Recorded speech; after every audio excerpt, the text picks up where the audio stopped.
Motors is just the beginning. Welcome to the Education Unpacked virtual event. I'm Brian Walsh, future correspondent for Axios. Thank you to the University of Phoenix for making this conversation possible on higher education's role, creating pathways for the future of work. Welcome to our audiences on Facebook, YouTube, Twitter, LinkedIn, and on Axios.com. Join the conversation today on Twitter with @Axios and hashtag Axios Events. Over the next 30 minutes, I will be joined by my colleague Erica Pandy. We will unpack how institutions are preparing students and workers of all ages for a post-pandemic job landscape, from education accessibility to mentorship in the workplace. Our first guest, the CEO and co-founder of Handshake, Garrett Lord, joining us from San Francisco, California. Garrett, great to see you. Thank you so much for having me, Brian. So what's wrong, first off the bat, with the way recruitment, and especially for younger workers, maybe out of college or out of community college, is done today? And how is Handshake really aiming to change that? I'd love to start with a huge societal stat that I think a lot of people don't realize to indicate the scale of this problem, which is 43% of college students in America are graduating underemployed, meaning they're working a job that did not require a college degree. And the factors that really influence post-secondary outcome are also super unfair as well. It's the socioeconomic status of your family and the geography you went to school in.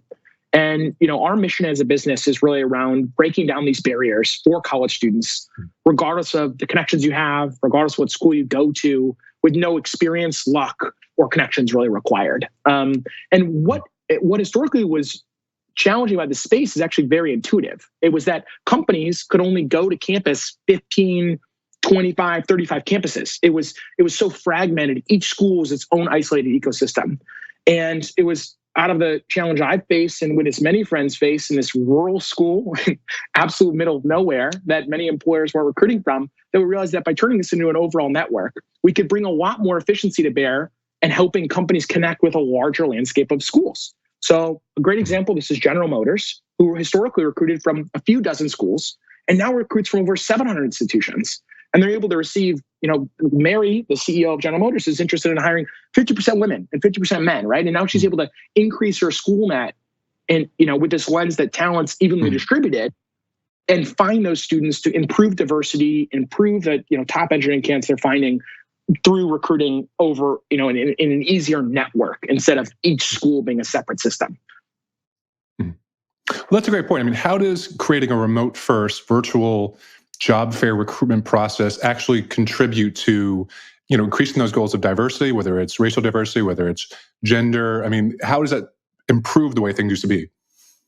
Yeah, well, I'd love to start with the way the world used to work, which is, and I think we've all been there. You're a student, you don't have any experience. Maybe you don't know anyone beyond your uncle who's an accountant. You don't know what questions to ask. And you show up at a career fair with like 3,000 of your other peers, and 150 companies, and you walk from booth to booth to booth, having like a 10-minute conversation and kind of fumbling your way around and hopefully, meeting a company for an internship or job. Maybe the way that the world looks today with the virtual first lens to the core of your question is companies are proactively reaching out at scale to students based on skills and capabilities and looking at more inclusive measures of what talent is other than just what school you go to. So I think a great example of this is there were over 7 million messages sent this over the last quarter directly to students. And we had 97 million student and employer virtual experiences and touch points. So what are these touch points, you might ask? These touch points are taking those campus ambassadors. Say you went to Michigan State and you want to be actively involved in the recruiting process. Instead of actually driving to Michigan State, what we're empowering is coffee chats. So a Michigan State alumni at a firm like General Motors can actually have a coffee chat with a prospective student that's already pre-qualified. So General Motors is interested in hiring more women, specifically women engineering candidates. And so they're actually facilitating a conversation between maybe Susie, a sophomore in college, who's having a video conversation with an actual employee like them, maybe 2 or 3 years outside of school, not a 45-year-old person. And generally, a lot of students don't find that very approachable. So companies are really empowered to engage their entry-level talent to have video conversations with prospective qualified students. And that really breaks the existing career fair model of essentially meeting a lot of unqualified students in the process. Additionally, we today we power 90+% of all career fairs happening in the country are happening on the Handshake platform, which is kind of reimagining what a career fair experience looks like, given companies couldn't go to campus. And there's 600,000 companies actively using Handshake. So there's 18 million active student and young alumni profiles with 1,200 community colleges, boot camps, and institutions. So we power the career fair landscape. We power these coffee chat kind of drop-in concept style virtual interviews. We sponsor alumni one-on-one conversations with prospective students. And that's how companies are kind of reimagining. They're seeing, maybe this is a business publication.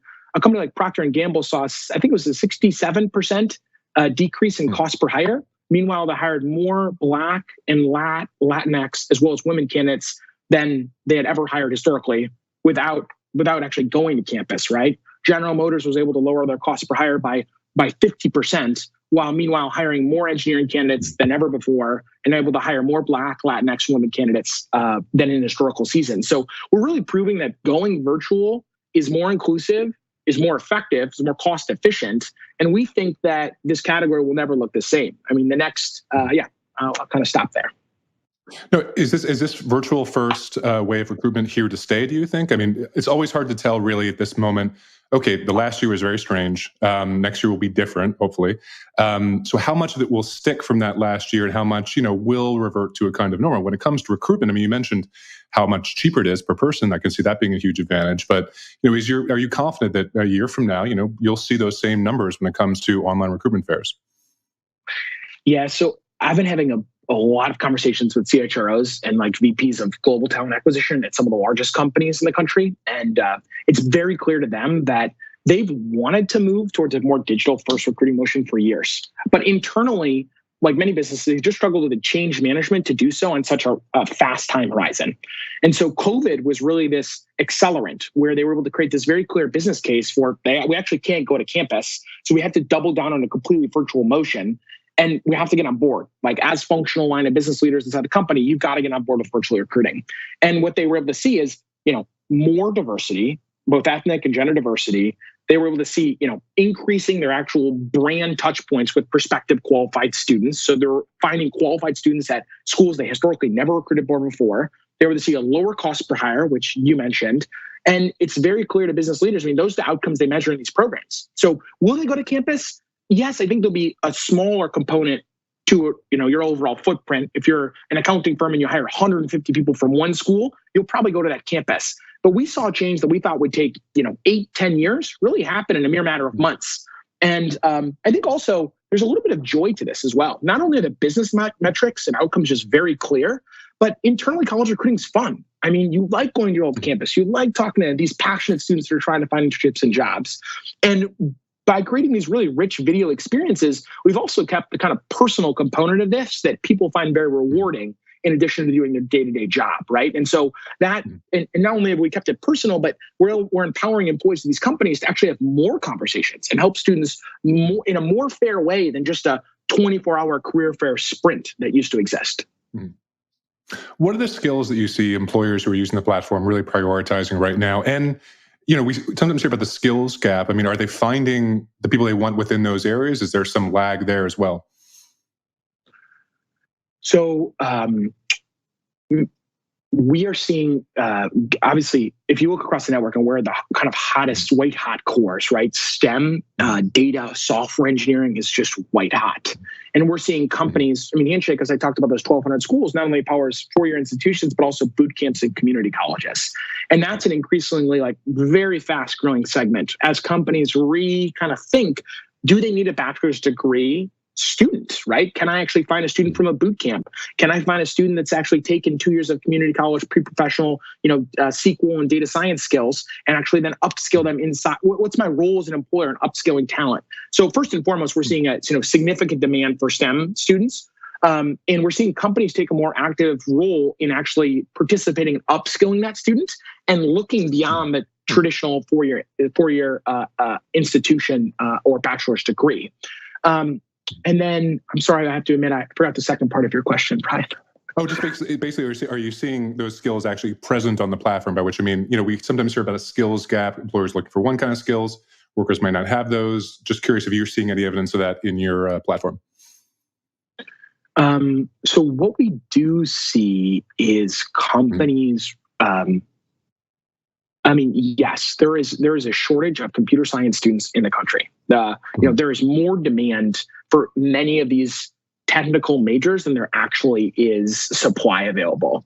And counterintuitively, though, often as we're helping companies do is they're like, I've already hit all my goals. I can't hit my goals. And you sit across the table from the leader and they're recruiting at 30 schools. And it's like, increasing the net. What we're really doing is reallocating the demand in a far more algorithmically kind of efficient way, right? Like this is supply demand marketplace was very inefficient before.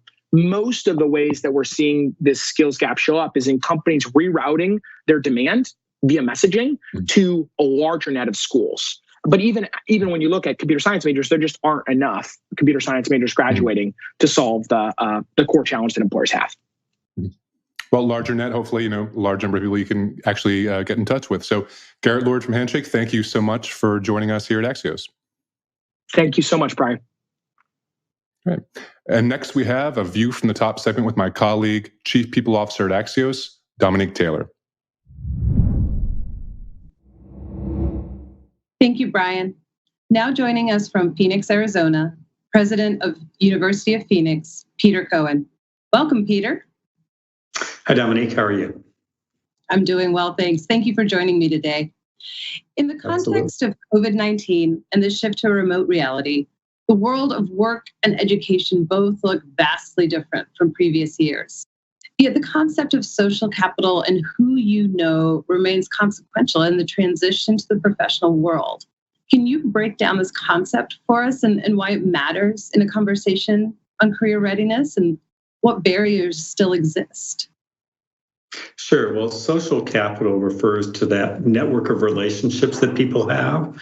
When it comes to your career, for example, it's a way of describing the power of your professional network, which directly relates to your ability to tap into that network and advance your career. So as an example, your neighbors, your sports friends, your office mates, your college alumni, your community connections, they're all part of social capital. And it matters because most people find jobs through the people that know them. So who you know is often as important as what you know. And you asked about barriers and what barriers still exist. The lack of social capital is a major barrier for many American workers. People who grew up in a family where higher education is an expectation, with generations of family members who have degrees and successful careers, automatically have an edge because they have a strong social capital and a vast network built in that they can tap into when they're starting their careers. But for first-generation college students, people from underprivileged backgrounds, or simply people who come from families where they're the first ones to work at a corporate job, they're sometimes starting directly from scratch.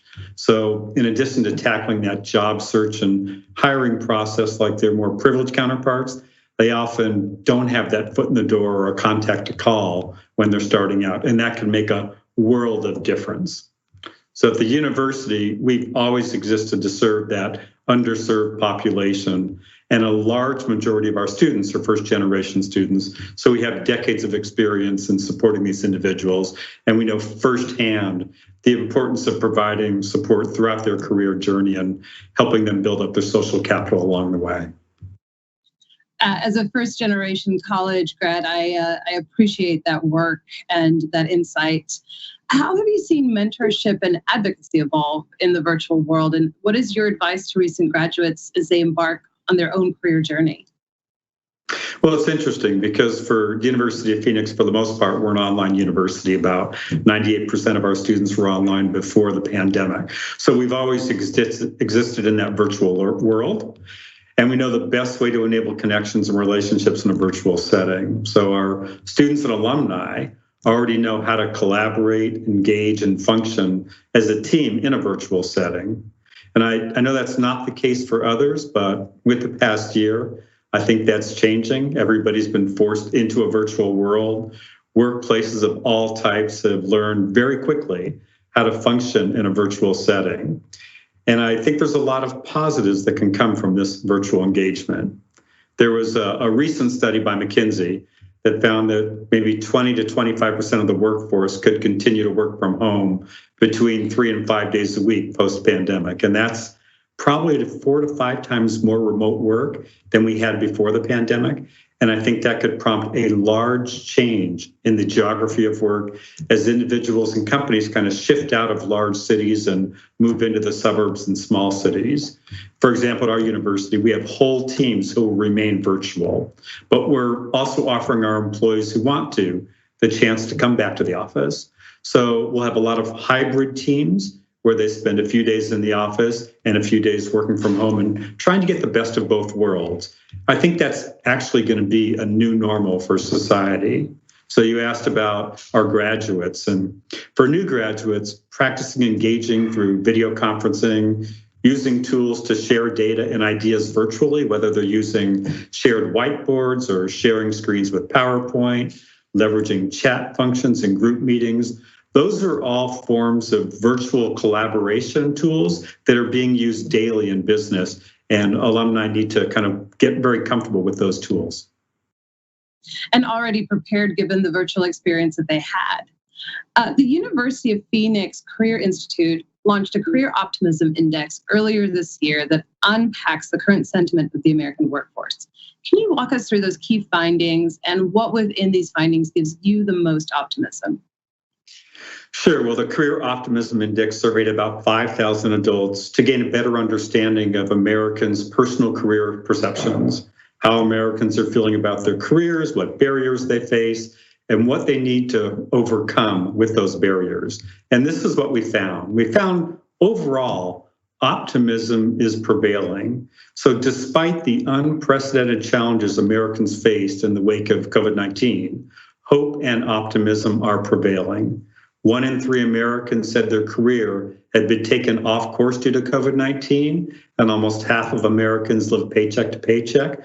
But the index found that 78% remained hopeful about the future of their careers, and 70% said that hope is what got them through the past year.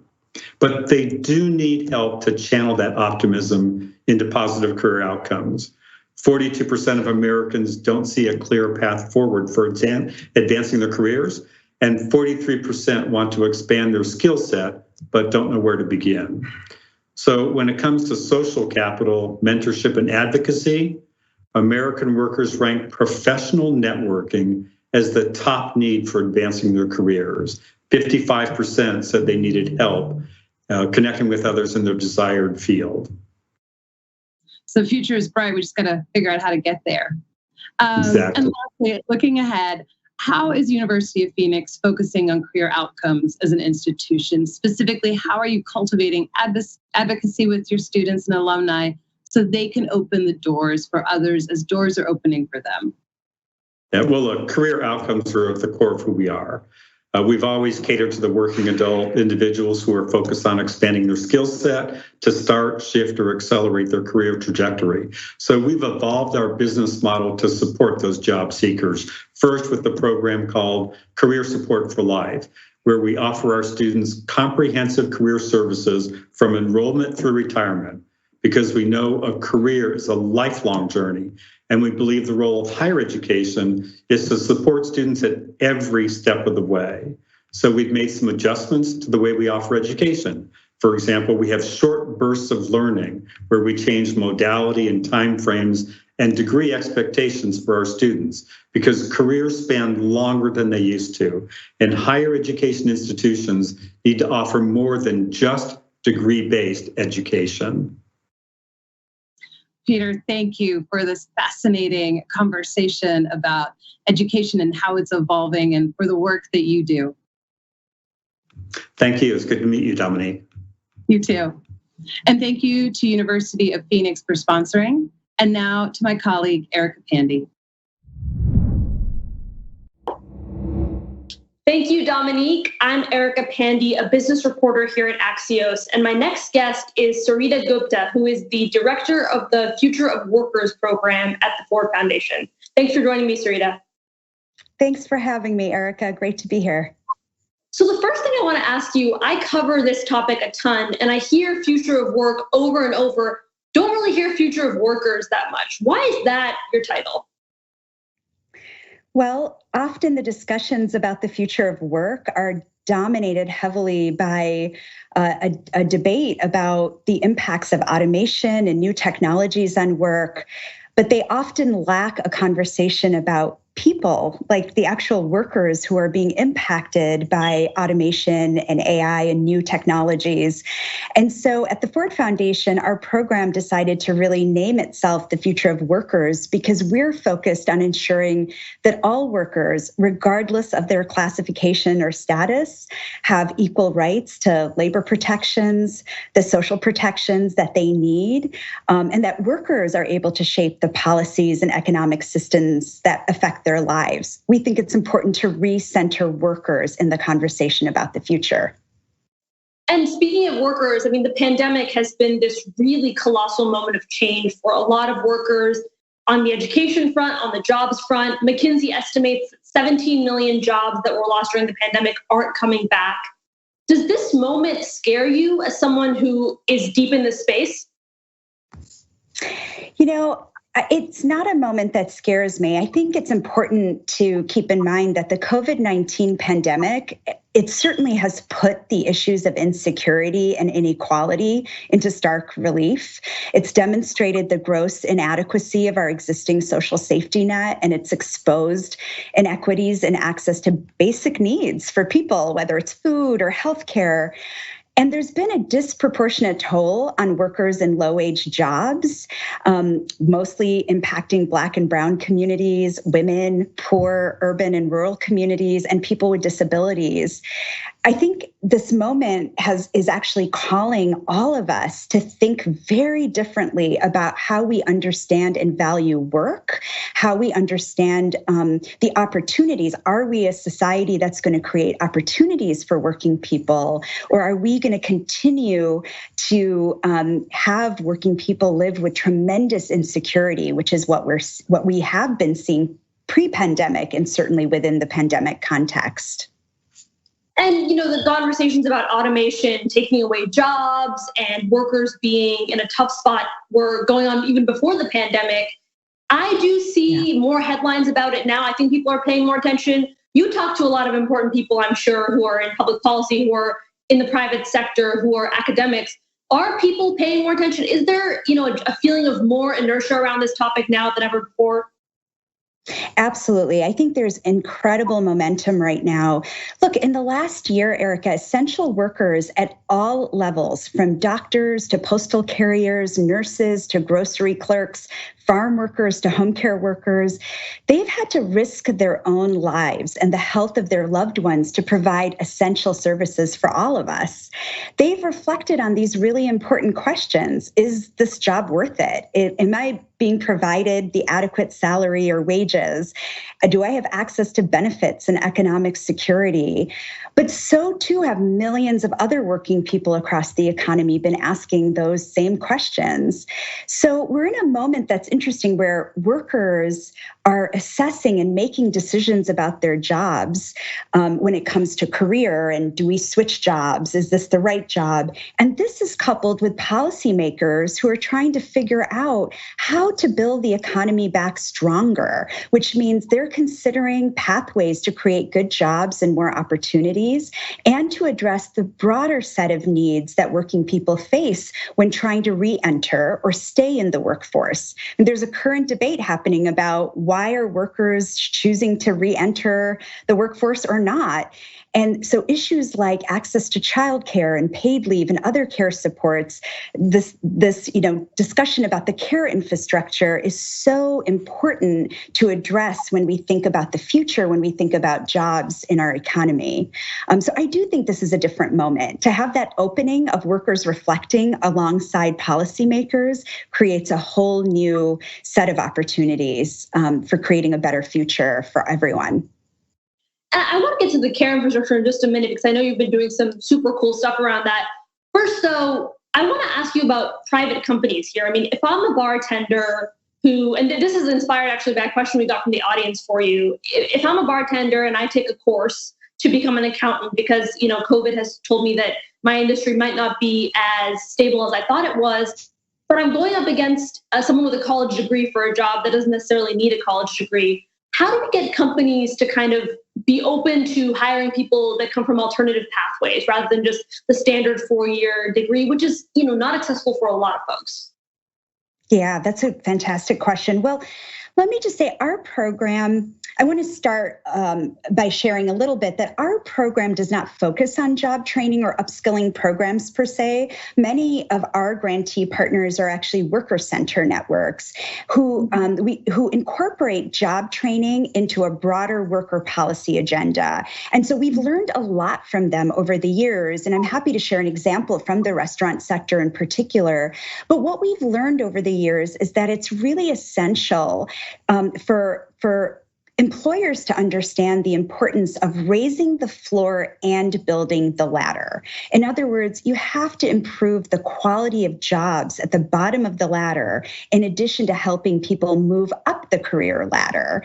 And so it's essential for us to raise the floor, which we can do through public policy and through business practice, as well as build the ladders. And there's lots of reasons for it, as we've been talking about.